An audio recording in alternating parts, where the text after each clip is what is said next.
Oh, drink again. Oh God, I think I must have napped again. Well, new year. Let's finally get to work on a new Pokemon video, eh? What's the? Oh, fuck! Today we are doing a very serious task. We're answering a question almost as old as time, just short about 2 years. Can you beat Pokemon Emerald with just a cowboy? A very badly drawn cowboy, to be specific. His name is Craig, he is a pure fighting type, and he starts with the moves Low Kick and Iron Tail. I know he doesn't actually have a tail, but I'm pretty sure the game specifies it doesn't have to be the tail, and since he's got a gun, Craig's neutral special is a gun. He whiplashes, I guess. It doesn't really matter, I rarely use it because it's got poor accuracy, but still. He also has his own tempo, so he can't get confused. He doesn't have his own tempo, it's just, he's already pretty much constantly confused anyway, to the point where you can't really make him more confused. And stats-wise, yeah, he's pretty good. Very good speed, attack, very good special attack, alright HP. Terrible defense and special defense, which, well, we'll get to that when we get to that, but one good thing to note about Craig is his wide moveset.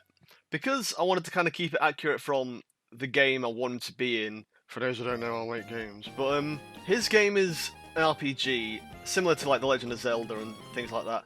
But whenever he beats a dungeon, he essentially unlocks new ammo to pop in his gun.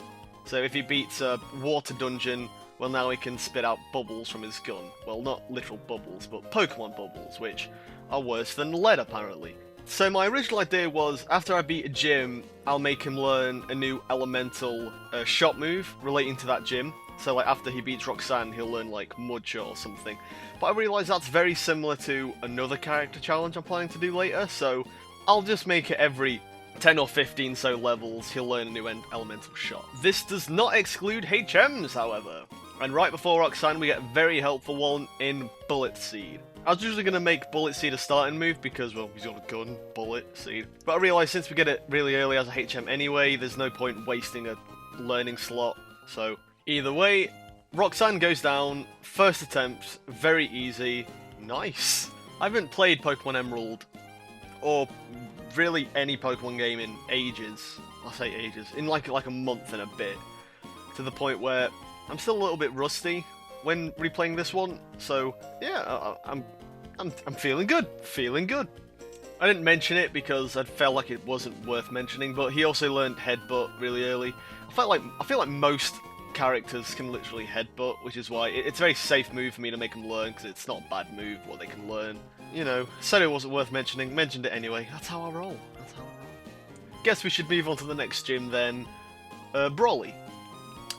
Yeah, he wasn't as easy because, well, we're a pure fighting type. We only know moves like Headbutt and Low Kick, which, well, Low Kick set damage and Headbutt, it's fine, but it's not doing enough to knock out. And here's where we get back to the main problem with Craig, is that he's got very bad defenses. The idea was, from his game, is that, well, I gave him very good attack and special attack because, well, he's a fight in Root and Toot cowboy, and he's got a gun. That's pretty high at special, you know, assuming the gun is special, which I do. If when Pokemon Gun comes out and the Dog Gun Legendary comes out, you know his main move is going to be special, like, come on. But at the same time, a guy with a gun, as strong as that gun may be, he's still just a guy, you know. I kind of used matchup as a basis in the sense of, can Craig beat up a matchup? Well, I'd say it's a fair game against a matchup, but like, if a matchup karate chopped him, well, his spine is gone. So I felt like that was a safe place to kind of bet it. And another fun thing to mention is Craig's another RPG character. And if you've seen the previous videos, you're going to notice a little theme between RPG characters. They are awful when you're doing a solo run. Because, well, in his game, Craig does have an accomplice. We'll get to him later. But yeah, he's got very good speed and defense, and also pretty good attack. So, you know, they were kind of opposites in the sense, which means if every battle was a double battle, well, yeah, it'd still kind of be terrible because, well, Craig still has bad defenses. But it's still, I don't know where I'm going with this. I'm just filling up for lost time. I kind of forgot what I talk about in these videos. It's been so long. I just figured I should mention why Craig, from the get-go, isn't all that great. And it shows because when you're doing a solo run, the best attributes you need are good attack and speed. But I guess this shows that that isn't everything you need. You also need good defenses to keep taking hits, you know. And well, like I said, we'll get to that when we get to that. Let me just actually look at what I'm meant to be talking about. Oh yeah, right. The game. Watson. He wasn't good. I guess you could say he was a real.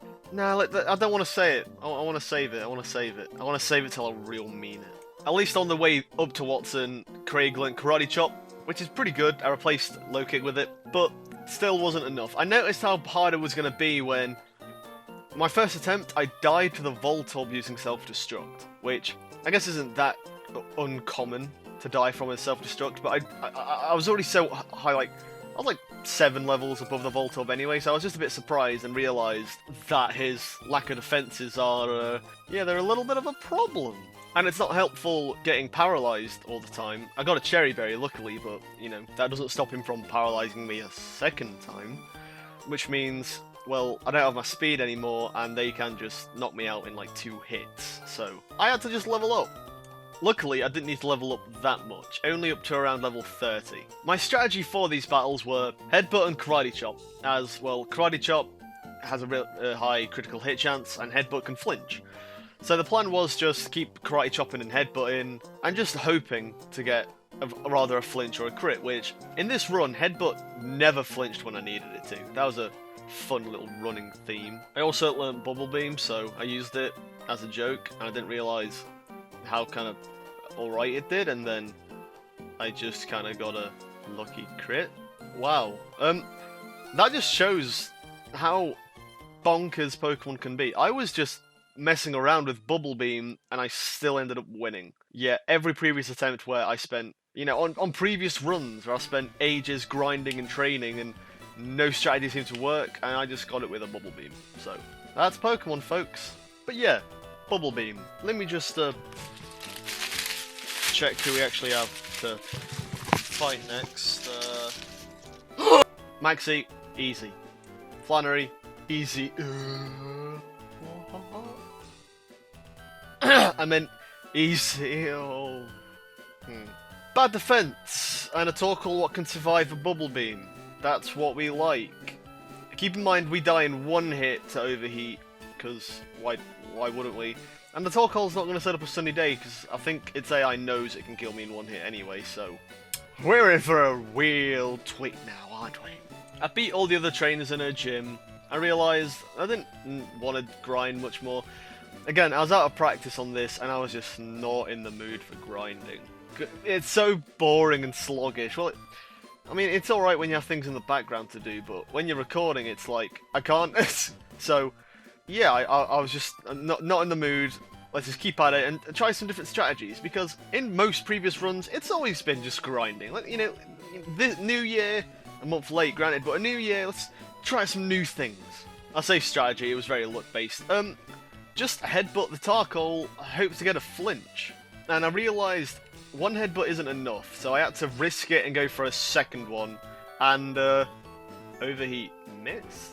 In all the previous attempts, Torkoal never missed its overheat. So it was kind of funny to have that be the saving grace of the fight, but yeah, if leveling up won't help, luck definitely will. I just realised I didn't mention I left Brawly. Yeah, I couldn't beat him because my terrible defenses, I kept getting knocked out in like 1 hit from the Makihita.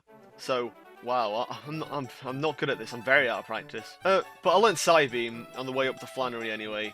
So, Brawly, no longer an issue. No.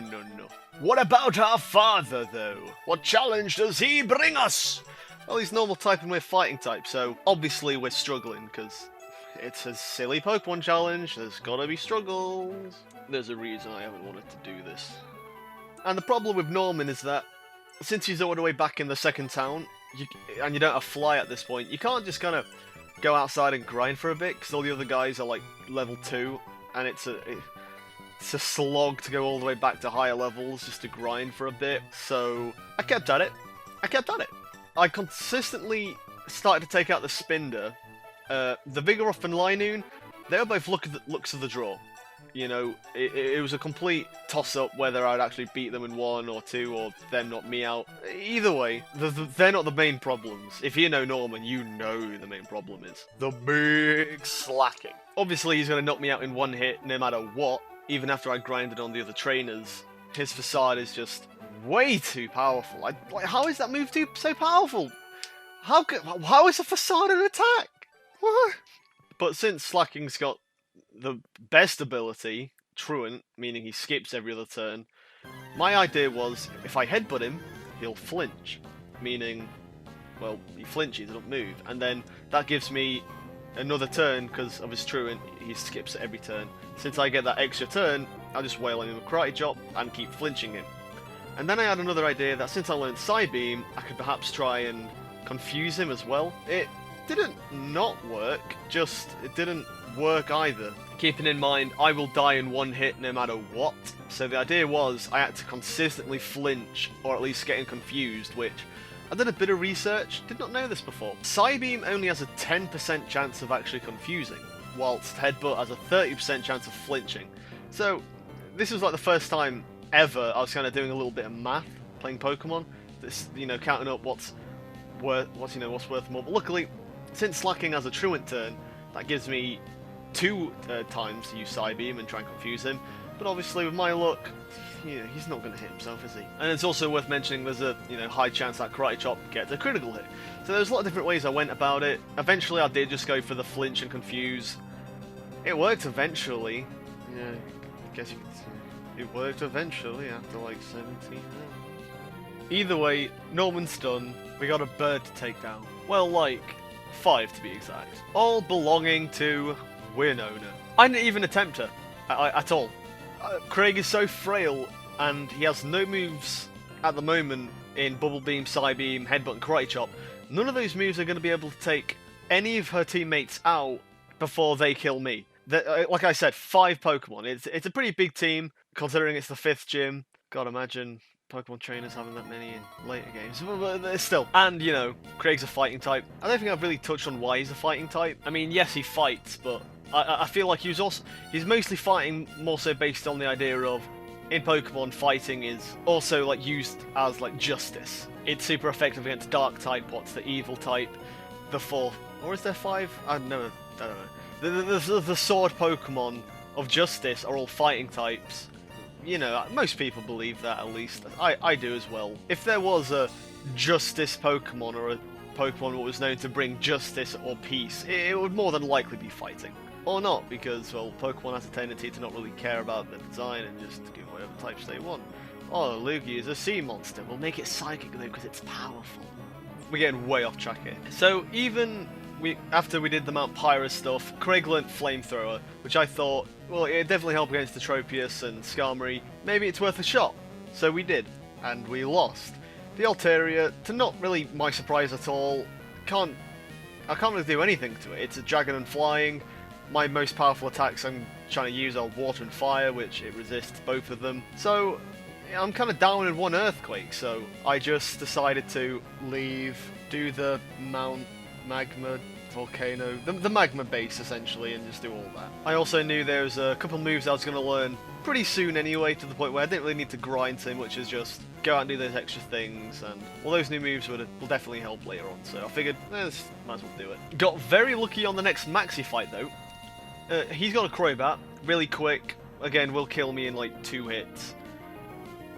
So I got really panicked because again, one of the moves, well, both of the moves what I'll learn are super effective against flying. I didn't know if I had to grind to learn it, but no, I just kind of got a bit lucky. One really good thing is my Tiana using Swagger like it always does. I can't get confused, but it still raises my attack. So that helps me. I'm pretty sure I took it down with a critical hit from Karate Chop, and the Crobat for some reason goes for Confuse Ray, which obviously does nothing, which gives me a lot of free turns to attack it. And since I'd knocked out the Mighty in 1 shot anyway, I had full health, it was good. And then I just Bubble Beamed the camera. So, pretty happy with that. So, whilst walking all the way back up to Winona, because we didn't have Fly, we had to bike up, Craig learnt Ice Beam, which, that's pretty amazingly helpful. So yeah, Winona was no longer a problem. Oh, how short that streak lasts.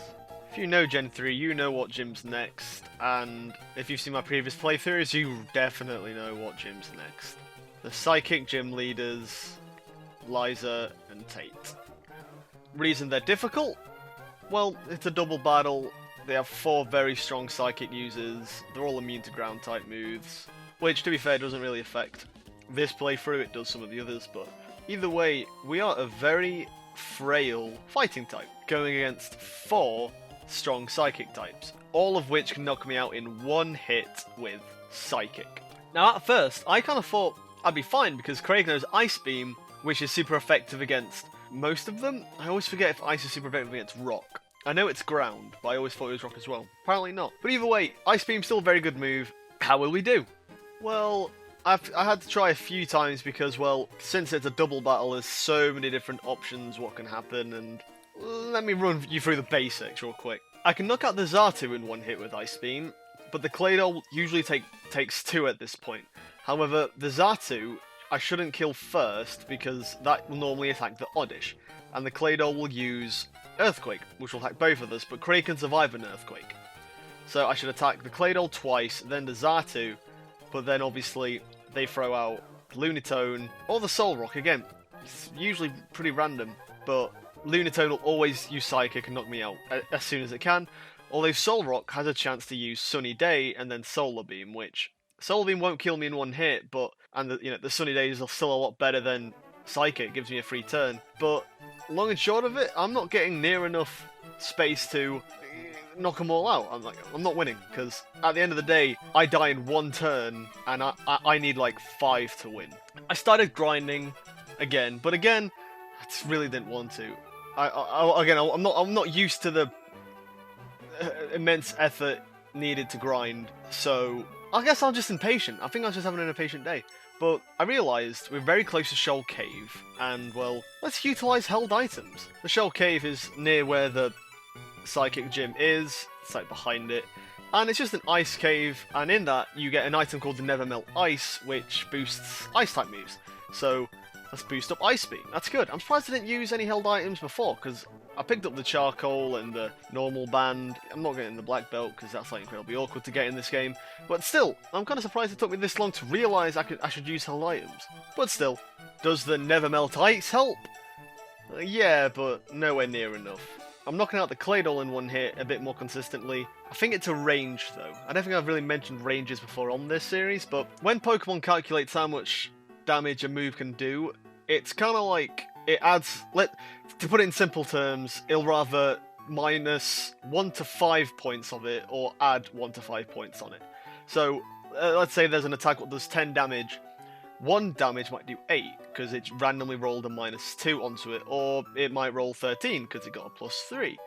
I think that's how it works. I could be extremely wrong. I don't know near enough as much as I should on it, but I'm pretty sure that's just how it works in simple terms. You know, I wouldn't go around saying that as fact, but still. So it's very annoying when you keep thinking you can knock out a Pokemon very easily, but every time you try it, you get a different result. Sometimes you're just short of killing it, sometimes you're not even close. Again, it's all based on ranges. That's why if you are watching these videos, you might notice that in different attempts, I'm doing different damages, usually, and that's just because of how Pokemon calculates. That's a fun little fact. Well, it's not really that fun, it's math. But yeah, long and short of it, still wasn't beating Liza and Tate, and I kept grinding, I kept trying, nothing was working, and then I thought of another little idea. I knew I was going to die in one hit no matter what, and I realised let's use an item called the Focus Sash, which is one of the weirdest items in Pokemon history, by the way. Not in what it does. What it does is, if your Pokemon is holding it, meaning I can't have the Never Melt Ice along with it, so that's fine though. If I'm holding it, there's a chance that if I get killed in one hit, I survive on just 1 HP. The weird bit about it is that it only works sometimes, and I don't know if it's because the Focus Band does it 100%, or if the Focus Sash is just like a weaker version. I don't get why they made 2 in the first place if that's the case, or if it's just a Generation 3 thing. I don't know what's going on. I'm very scared and worried, and it's freezing. We're getting very sidetracked. Either way, if I can live on 1 HP, that gives me 1 extra turn to try an Ice Beam, which, you know, opens up my options. It gives me 2 turns to live instead of just 1. Well, technically it'll be like 3 chances, because the Oddish will die in 1 hit anyway. but still. Whilst grinding, I'll mention I also learned Shockwave. Didn't know where else to put it, but I learned it whilst grinding. That'll come back into play later. So how do we play with the Focus Sash? Not that much different, because it's not 100% that Craig actually does live, so it's still an immense crapshoot. Even if I get everything going right, where I Ice Beam the Claydol, the Xatu knocks out the other Pokemon, while Solrock uses Sunny Day, they throw out Solrock to begin with. I get to knock out the Xatu whilst they set up Sunny Day. I have Lunatone and Solrock. Solrock's going to use Solar Beam, which won't knock me out anyway. I tried Karate Chop. I didn't know how much damage that would do. It still does not... Well, even with everything going right, I realised it's just not going to happen. And I'm at level 60 at this point. So I just went and grinded a little more, as you do. Gosh, I've not missed this at all. Either way, I grind until 63, and I just kind of kept trying. What I do is I grind like 3 levels, try every 3 levels, see what I do. And this one, although it's a little bit dodgy because I accidentally brought 2 extra Pokemon to help me out instead of 1, I still got incredibly lucky in how things played out. Lucky in the sense of I knocked out the Lunatone in 1 Ice Beam. I got a very lucky critical hit. And since the Solrock is always going to go for Sunny Day, I got very lucky because I can survive quite a couple Solar Beams, and I still ended up finishing off with a critical hit. Hooray! And now that I think about it, I don't think it really gave me that much of an advantage bringing an extra HM Slave instead of 2, because, well, the Xatu probably would have knocked it out anyway, and I knocked it out in 1 hit because I was quick, so... Either way, though, we beat... I want to say the hardest gym leader, but he usually is. Not the hardest challenge. We still got all that to go.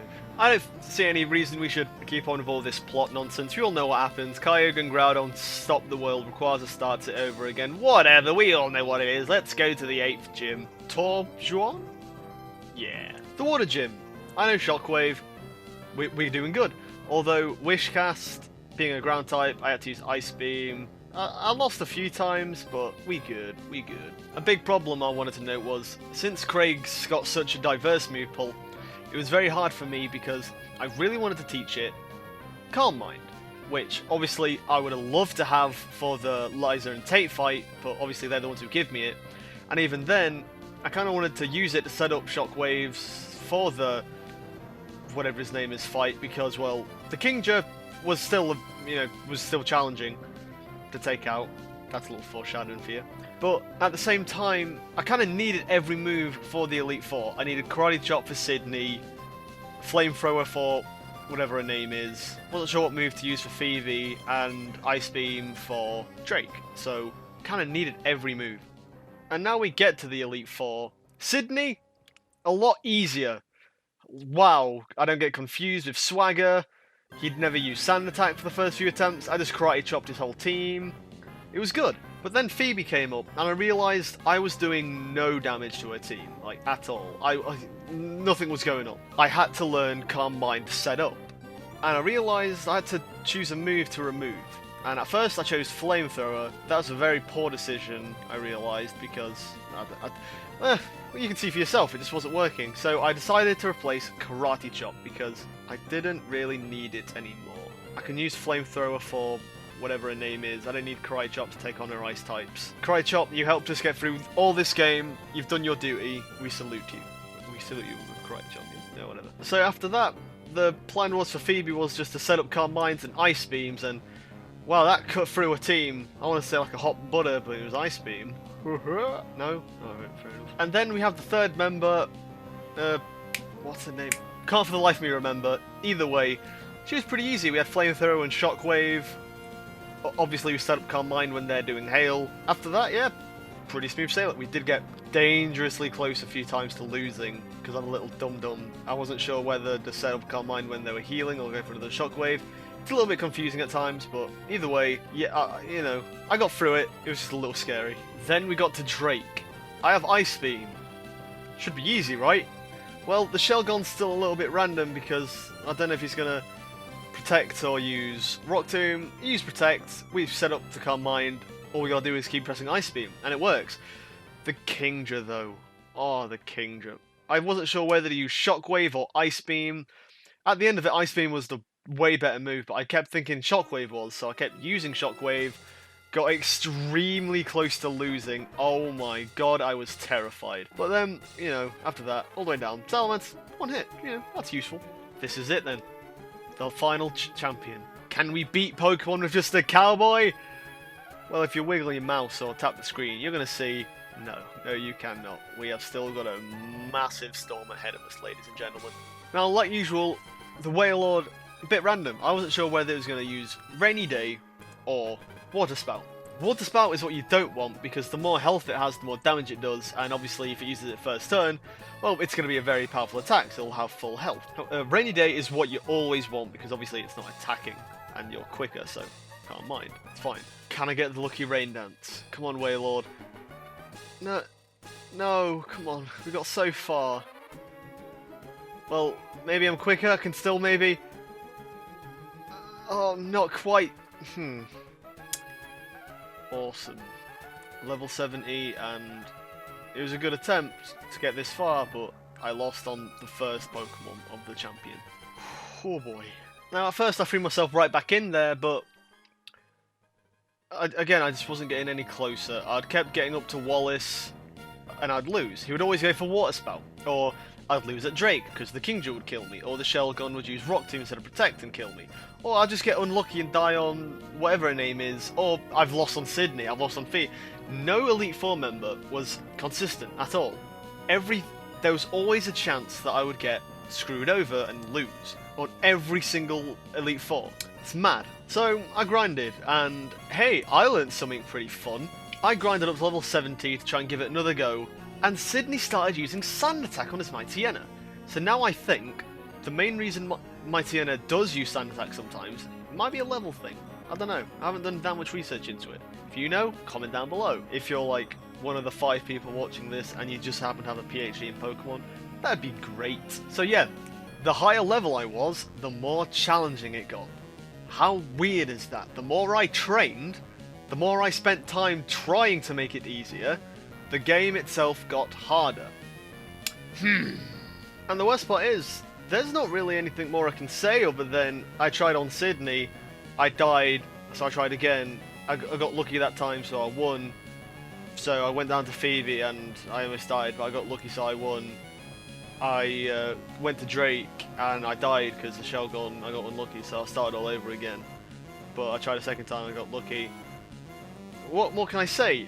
And every time I got to Wallace, the final champion, I kept praying for that Rainy Day, or the Rain Dance. I think it's Rain Dance. Every time I prayed for it, it always went for Water Spout. Which I don't know, again, I don't know the chances of why it did that, but in hindsight, I should have always gone for Shockwave first instead of Calm Mind anyway, because, well, Craig has got really good special attack either way, so I don't see why I didn't attack it anyway, and because of its lower health, well, its Water Spout wouldn't have done near enough damage anyway, so then I could have Calm Mind whilst it was healing up. I don't know why I didn't do that. Like I said, I am a certified dum-dum, but still, whatever. I can't talk to my past self anymore, that's illegal, so I just had to keep trying. And again, not more I could talk about other than I tried and I failed, I tried and I failed. And I realised, even with, I'm pretty sure at this point I had, in one of my attempts, I had like 2 Calm Minds set up, I still didn't knock out the Tentacruel in one Shockwave, which was interesting to me. So at that point I realised again, I'm kind of boned, so Wallace was a huge issue, I just had to keep grinding. The Ludicolo was a bit awkward, I didn't have a lot of moves to take it down. It took me down with the critical surf once when I got really close. That was disheartening. I wanted to give up so many times on this playthrough. I didn't. Don't know why I didn't, but I didn't. Sadly, there's not much more I can say other than I kept leveling up, I kept trying. I've definitely learned a lot about this because, obviously, like I said earlier this video, the best qualities for a Pokemon to have to do a solo challenge is great speed and attack. However, obviously this proves you can have really good special attack and really good speed. That's clearly not all you need. You need you need everything to be a really good Pokemon in solo runs. So that's a fun little fact I learned.